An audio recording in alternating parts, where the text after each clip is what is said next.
हे दोस्तों, मैं सुमित आपका स्वागत करता हूं बुल इन्वेस्टमेंट में।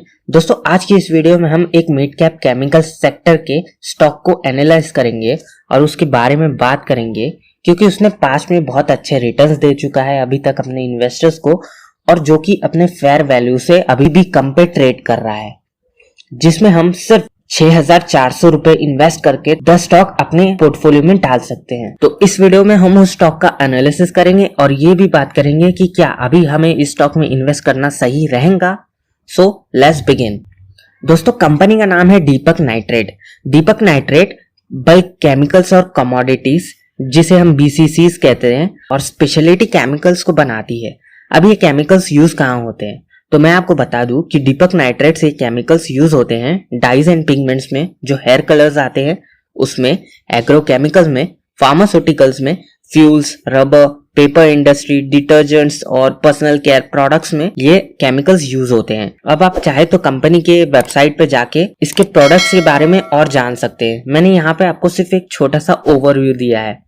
आप इसके रिटर्न की प्रोफाइल देख सकते हैं। तो दोस्तों, स्टॉक का करंट प्राइस चल रहा है 644 रुपए का, और आज हमें इसमें 0.26% की तेजी देखने को मिली है। तो दोस्तों, एक वीक में स्टॉक ने लगभग 8% का रिटर्न दिया है। अगर हम एक मंथ के रिटर्न की बात करें तो 35% का रिटर्न अभी तक स्टॉक ने दे चुका है। 6 महीने में 68% का, और अगर ईयर टिल डेट की बात करें, इसका मतलब 1 जनवरी 2020 से अभी तक स्टॉक ने कितना रिटर्न दिया है, वो है 72%।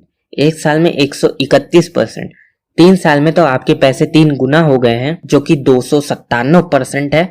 5 साल में ये 8 गुना हो गए हैं, 794%, और 10 साल में लगभग ये 32 गुना हो गए हैं, 3153% का रिटर्न अभी तक इस स्टॉक ने अपने इन्वेस्टर्स को दे चुका है। तो दोस्तों, मार्केट में सारे एनालिस्ट का यही सजेशन है कि इन्वेस्टर्स इस स्टॉक में पोजीशन बना सकते हैं, इस स्टॉक को खरीद सकते हैं। दोस्तों, आप लेफ्ट हैंड साइड में टिकर टेप का इन्वेस्टमेंट चेकलिस्ट को देख सकते हैं। तो यहाँ पे साफ साफ दिया हुआ है इंट्रिंसिक वैल्यू। इसका मतलब जो कंपनी का जो फेयर वैल्यू है पर शेयर, उससे कम पे अभी ये कंपनी ट्रेड हो रही है। रिटर्न्स वर्सेस FD, तो स्टॉक अच्छा रिटर्न बना के देता है एज कम्पेयर टू बैंक के FD रेट। डिविडेंड, ये स्टॉक अच्छे डिविडेंड नहीं प्रोवाइड करता है। जब 10 साल में कोई स्टॉक आपके पैसे 32 गुना कर रहा है, तो डिविडेंड की यहाँ पे क्या जरूरत है, एंड सो ऑन। अब हम दोस्तों कंपनी के फाइनेंशियल स्टेटमेंट की बात करेंगे और कंपनी के फाइनेंशियल स्टेटमेंट को देखेंगे। तो यहाँ पे हम सबसे पहले इनकम स्टेटमेंट को देख लेंगे।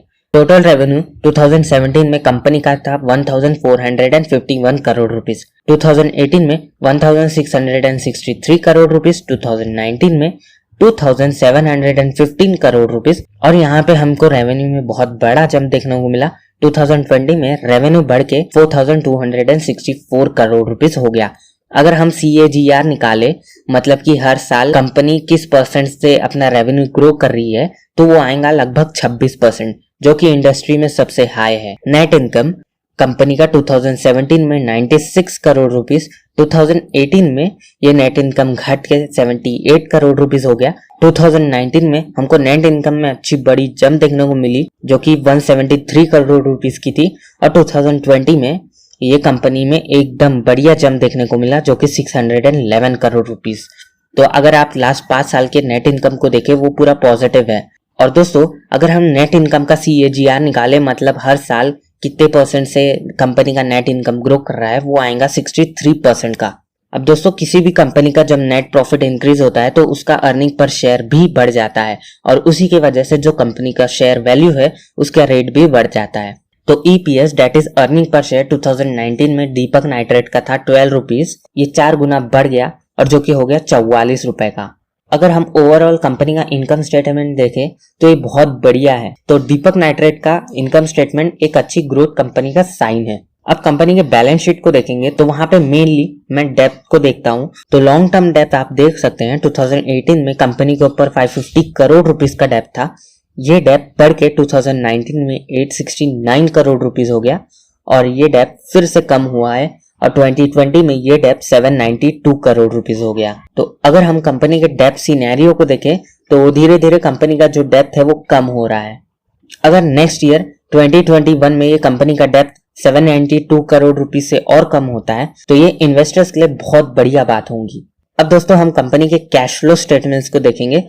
अगर 2019 तक हम फ्री कैश फ्लोज को देखें, फ्री कैश फ्लोज का मतलब साल के एट द एंड आपके जेब में कितना पैसा आता है, तो वो निगेटिव था। और ये नंबर 2020 में 347 करोड़ रुपीस पॉजिटिव हुआ। मतलब जो कंपनी के फ्री कैश फ्लोज हैं ये भी पॉजिटिव हो गए हैं। अगर हम ओवरऑल कंपनी के फाइनेंशियल स्टेटमेंट को देखें तो ये मुझे बहुत बढ़िया लगे। अब हम कंपनी के शेयर होल्डिंग पैटर्न को देखेंगे तो इसमें सबसे पहले हम प्रमोटर होल्डिंग को देखेंगे। यहाँ पे हम लास्ट 6 क्वार्टर्स के डेटा को कंपेयर करेंगे तो फर्स्ट क्वार्टर में आप देख सकते हैं कि प्रमोटर होल्डिंग 44% था और करंट क्वार्टर में ये प्रमोटर होल्डिंग बढ़ के 45% हो जाता है। तो दोस्तों आपको मैंने लास्ट वीडियो में बताया था, अगर कंपनी का जो प्रमोटर होल्डिंग डिक्रीज होता है तो इसका ये मतलब होता है कि कंपनी के जो प्रमोटर्स हैं उन्हें अपने बिजनेस में इतना भरोसा नहीं है। और अगर यही नंबर बढ़ता है तो इसका मतलब होता है कंपनी के जो प्रमोटर्स हैं उन्हें अपने कंपनी पे बहुत भरोसा है कि आगे जाके कंपनी बहुत अच्छा करेंगी। तो ये एक मुझे पॉजिटिव चीज लगती है कंपनी की।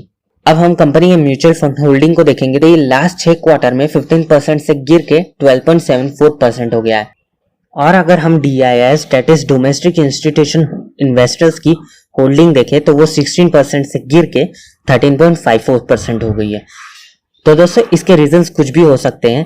ऐसा भी हो सकता है कि म्यूचुअल फंड और DIIs को प्रॉफिट बुकिंग करनी हो, तो हम इसे एक एवरेज मान के चलते हैं। और दोस्तों यहाँ पे गौर करने वाली बात है कि कोई भी स्टेक प्लेज नहीं है। अगर हम ओवरऑल शेयर होल्डिंग पैटर्न को देखें तो म्यूचुअल फंड और DIIs की वजह से इस पैटर्न को एवरेज कहूंगा।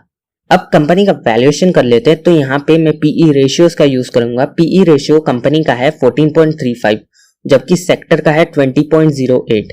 तो अगर हम PE रेशियो को कंपेयर करें तो हमें दीपक नाइट्रेट अंडर वैल्यूड मिलेगा। और अगर हम इसे इसके पीयर्स के साथ कंपेयर करें तो आप साफ साफ देख सकते हैं कि दीपक नाइट्रेट अंडर वैल्यूड है अपने पीयर्स के साथ। तो आप साफ साफ देख सकते हैं कि दीपक नाइट्रेट चीप है, काफी चीप वैल्यूएशन पे आपको मिलेगा एज कम्पेयर टू इनके पीयर्स। तो दोस्तों जैसा कि मैंने आपको बताया कि कंपनी अपने intrinsic value that is fair value से कम पे है। कंपनी का फेयर वैल्यू क्या है, हम उसे कैसे पता लगाएंगे? तो इसके लिए मैंने प्रॉफिट वैल्यूएशन मॉडल का यूज किया है जिसमें सारे डेटा को इनपुट करने के बाद मुझे कंपनी की फेयर वैल्यू मिली है 1000 रुपीज के ऊपर। तो यहाँ पे मैं आपको एक एग्जैक्ट वैल्यू नहीं बताऊंगा बिकॉज मैंने जो भी अजम्पशंस लिए हैं वो ज्यादा रिलायबल नहीं है।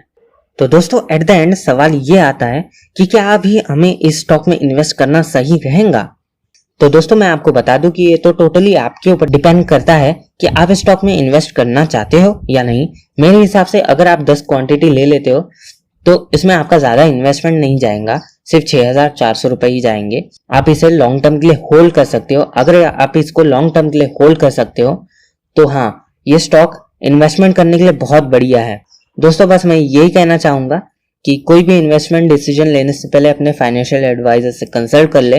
वीडियो अगर अच्छी लगी हो चैनल को सब्सक्राइब करें, लाइक करें, शेयर करें। मिलते हैं अगले वीडियो में, तब तक के लिए नमस्कार।